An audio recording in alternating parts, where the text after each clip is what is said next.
One other caveat I should issue tonight is that I am speaking for myself. I do not represent the School of Government, nor do I represent the Faculty of Arts or the University speaking here tonight. That's the mandatory disclaimer. And with that, I'd just like to kick off now and run through what I think is quite an interesting analysis of a sentiment I think that well, we know most Tasmanians share, that is that the Pulp Mill Assessment Act process for evaluating whether the mill should be approved or not is deficient across many criteria in comparison to the RPDC.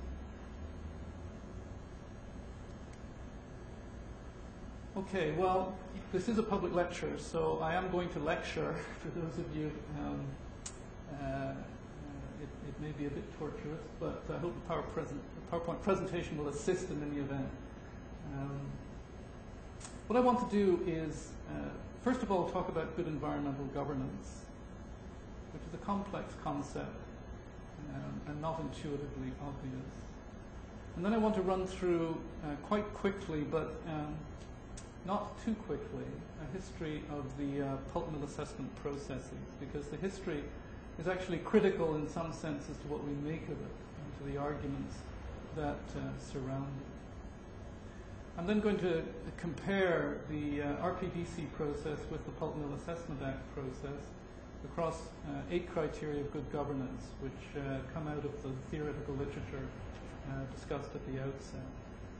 And following that, I'm going to reflect briefly on the relationship between liberal democracy and good environmental governance.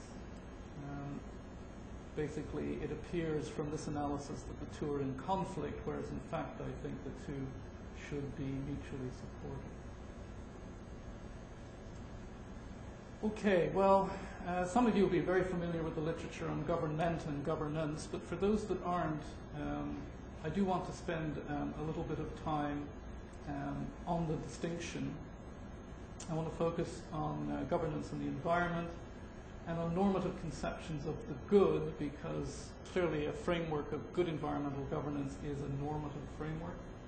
And then I'm going to talk briefly about the 8 criteria of good environmental governance. Okay, well, government versus governance. When we teach intro to government students in the school, we really present them with what we call the Westminster model of government.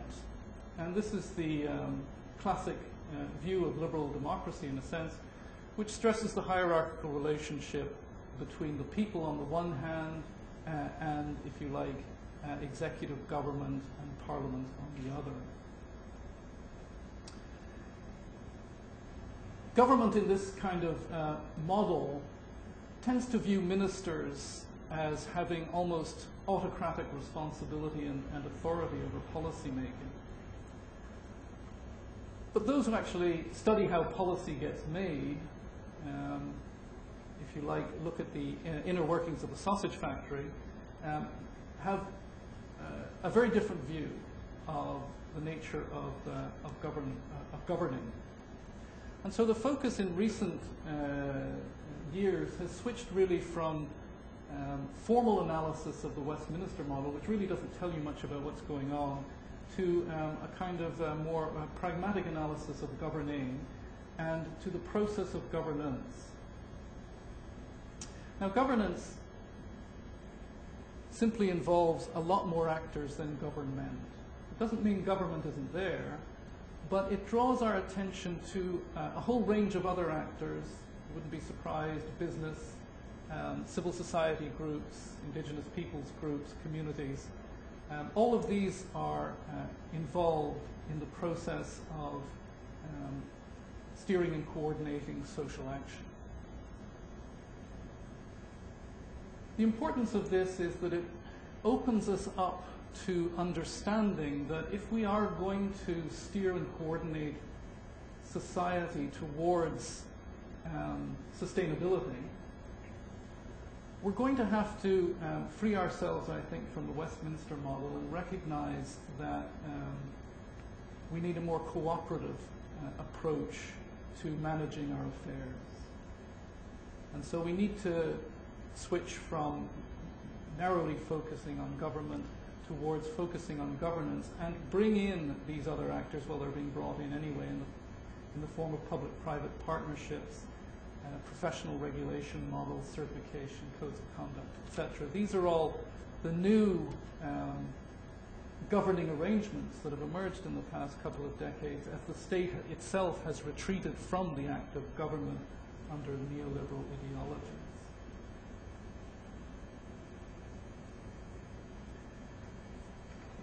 When it comes to the environment, this is particularly important because environmental issues and problems present themselves as wicked problems. I'm not fond of the term, but that's what public administrators often use to grasp the essential nature of environmental problems. They're wicked because there's often an absence of good quality data.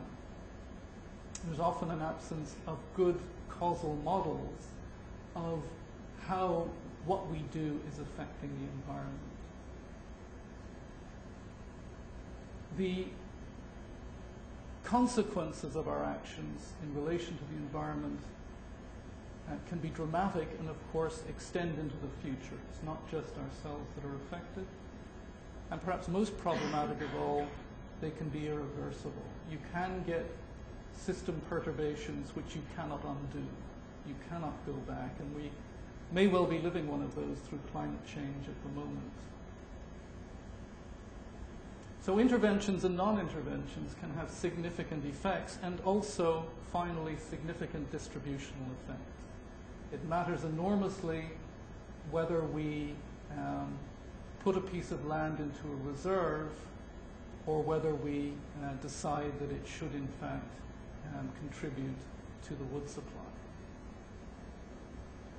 Those have enormous distributional effects affecting business, obviously, and also workers and the surrounding communities.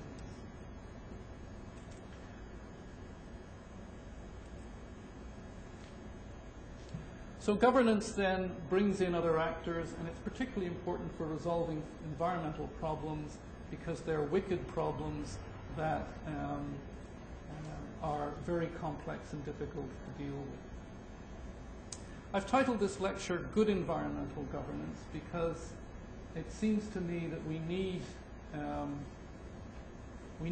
an analytic framework that contrasts an ideal conception of governance with perhaps real existing processes. If you think about political philosophy, political ideas more generally, the major political breakthroughs of the past, well, even 2,000 years, you could say, have come about because political thinkers have reflected on the nature of the good life, in a sense, and found existing institutions wanting and identified alternatives within their own milieu. And you can trace that back even as far as Plato and Aristotle, but clearly Locke, if you look at the work of John Locke, very antithetical to the